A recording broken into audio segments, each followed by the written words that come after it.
अजीब। दोस्तों, राहुल गांधी के अमेरिका दौरे से बीजेपी की घबराहट बढ़ती जा रही है। राहुल गांधी किन लोगों से के बीच जा रहे हैं, किन लोगों से संवाद कर रहे हैं, उनसे कौन से सवाल हो रहे हैं और उनके कैसे जवाब राहुल दे रहे हैं, इन सब पर बीजेपी आंख कान लगाए बैठी है। राहुल गांधी बीजेपी के लिए सबसे बड़ी चुनौती बने हुए हैं। यह बात अब खुद बीजेपी ही साबित कर रही है, क्योंकि दूसरे दलों के नेता भी विदेश यात्राओं पर जाते हैं, लेकिन उनके दौरे पर बीजेपी की टिप्पणियां दिखाई नहीं देती। लेकिन राहुल गांधी की विदेश यात्रा की खबर लगते ही बीजेपी का डर साफ दिखाई देने लगता है। इस डर को दूर करने के लिए बीजेपी राहुल की बातों की चीर फाड़ करके उसमें कमियां निकालना शुरू करती है, लेकिन इसमें भी बीजेपी का ही नुकसान होता है। कल आपने देखा था कि टेक्सास के डलास में राहुल गांधी ने जो बोला उसे किस तरह बीजेपी ने तोड़ मरोड़ कर पेश किया, लेकिन राहुल इन सब से बेफिक्र अपनी बात रख रहे हैं और कह रहे हैं कि इंडिया में यह सब नॉन स्टॉप चलता रहता है और उनके खिलाफ बातें होती रहती हैं। आइए जरा सुनते हैं कल जो कुछ कहा था राहुल गांधी ने, उसके बाद आज क्या कुछ हुआ। अभी तक राहुल गांधी 4 अलग अलग कार्यक्रमों में हिस्सा ले चुके हैं और उनमें से कल से आज तक जो कुछ हो रहा है और हिंदुस्तान में क्यों हंगामा मचा हुआ है, इसी पर निगाहें टिकी हुई हैं। पहले इस बाइट को सुनिए, राहुल गांधी के इस बयान को सुनिए। It's always nice to hear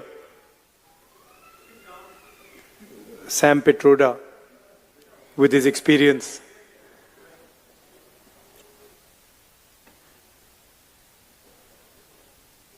He was saying that his words get twisted. But now वो सबके साथ होता है, इंडिया में नॉन स्टॉप होता है, मीडिया का यही काम बचा है या वो चल रहा है। But I don't know if you've noticed that something has definitely changed after the election results. You know, people come sometimes while I'm in Delhi. People will. I'm driving in the car. Sometimes they'll make me open the window, and they'll say, डर निकल गया, डर नहीं लगता अब डर नहीं लगता, डर गायब हो गया। तो it's interesting to me that BJP ने कितना, मोदी जी ने कितना डर फैलाया। एजेंसीज का दबाव, मीडिया का दबाव, इनकम टैक्स डिपार्टमेंट, छोटे बिजनेसेस पे, मीडियम साइज बिजनेसेस पे, और 1 सेकंड में सब गायब हो गया। अजीब सी बात है, मतलब सालों लगे उस डर को पैदा करने में, सालों लगे, प्लानिंग चली, पैसा लगा और 1 सेकंड में खत्म।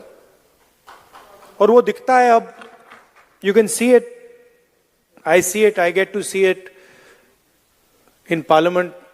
I see the Prime Minister right up front. And I can tell you that the idea of Mr. Modi, 56-inch chest, direct connection with God, that's all gone. It's history now.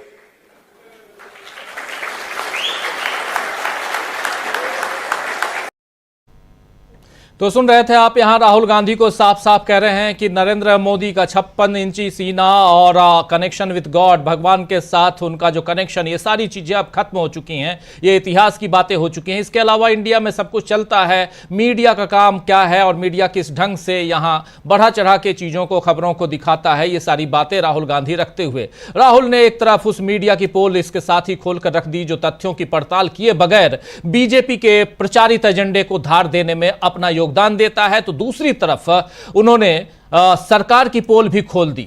अब पहले जैसा माहौल नहीं रहा जिसमें आम लोगों के बीच सत्ता का डर बना रहता है।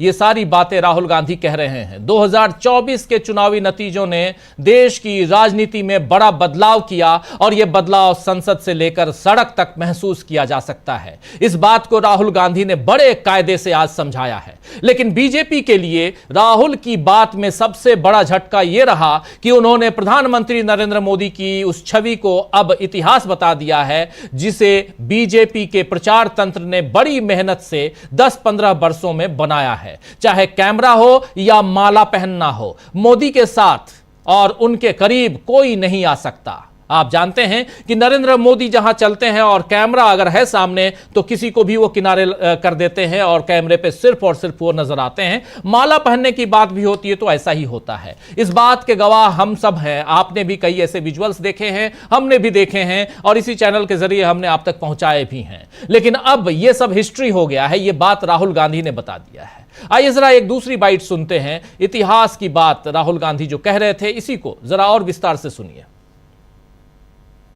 I don't know if you've noticed that something has definitely changed after the election results.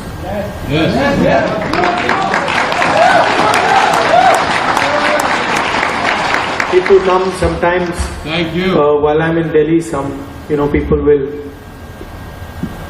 I'm driving in the car. Sometimes they make me open the window, and they'll say, डर निकल गया, डर नहीं लगता अब डर नहीं लगता, डर गायब हो गया। तो इतिहास की बात हो गई, डर निकल गया। 2024 के चुनाव के बाद से लोगों के बीच, लोगों के दिलो दिमाग से अगर डर निकल गया तो यह छोटी मोटी बात नहीं हो सकती है। राहुल की बातों का बीजेपी के पास कोई जवाब नहीं बचता तो वो पहले से ज्यादा तीखे हमले उन पर करने लगती है। आज भी यही हुआ है। राहुल ने देश में समानता और सबके लिए सम्मान की बात को अपने तरीके से एक एग्जाम्पल के साथ पेश किया तो बीजेपी ने उसमें सिख शब्द पकड़कर हमला करना शुरू कर दिया। राहुल ने क्या कुछ कहा था, यह पहले देख लेते हैं। यहां सिख समुदाय को लेकर राहुल गांधी के ऊपर हमला हो रहा है।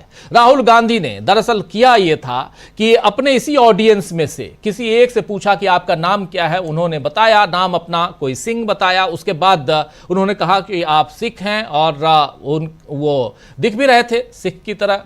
और उसके बाद उन्होंने बताया कि समानता और सम्मान की बात कैसे हिंदुस्तान में अब खत्म हो रही है और उसी का जिक्र करते हुए पहले उनकी जुबानी सुन लेते हैं, राहुल गांधी की जुबानी, और फिर चर्चा को आगे बढ़ाएंगे। क्यों यहां हंगामा मचा हुआ है, क्यों हिंदुस्तान में घमासान है राहुल गांधी के बयान पर, यह सब कुछ समझेंगे। और राहुल गांधी सीधा हमला बीजेपी और आरएसएस पर क्यों कर रहे हैं, क्यों राहुल गांधी कह रहे हैं कि नरेंद्र मोदी का 56 इंची और गॉड से कनेक्शन ये सब अब इतिहास बन चुका है। ये सारी बातें राहुल गांधी अगर उधर कह रहे हैं तो यहां परेशान और तिलमिलाई हुई बीजेपी क्यों नजर आती है। पहले सुनिए ये बयान राहुल गांधी का जिस पर हंगामा मचा हुआ है, सुनिए। First of all, you have to understand what the fight is about. Fight is not about politics. That is superficial. What is your name? Brother, yeah, with the turban. What is your name? Balinder Singh. The fight is about whether he, as a Sikh, is going to be allowed to wear his turban in India. Or he as a Sikh is going to be allowed to wear a kada in India. Or he as a Sikh is going to be able to go to a Gurdwara. That's what the fight is about. And not just for him. For all religions. Fight is also about, I can see here in the crowd, people from Tamil Nadu, Punjab, Haryana. I can see all these people. Telangana, Karnataka, Andhra Pradesh. Right? So now, see, when I say Kerala, now, see, I've been a member of parliament for Kerala. So when I say Kerala, first Maharashtra, Andhra Pradesh now. So first when you don't understand these things, you say Kerala is just a simple word. Or you say Punjab, simple word. But these are not simple words. This is your history, your language, your tradition. Your entire imagination is in these words. And what the RSS is basically saying is that certain states are inferior to other states, certain languages are inferior to other languages, certain religions are inferior to other religions, certain communities are inferior to other communities. This is what the fight is about. We are of the opinion that whether you are from Punjab, Haryana, Rajasthan, Madhya Pradesh, all of you have your history, all of you have your tradition, all of you have your language, and every single one of them is as important as any other one.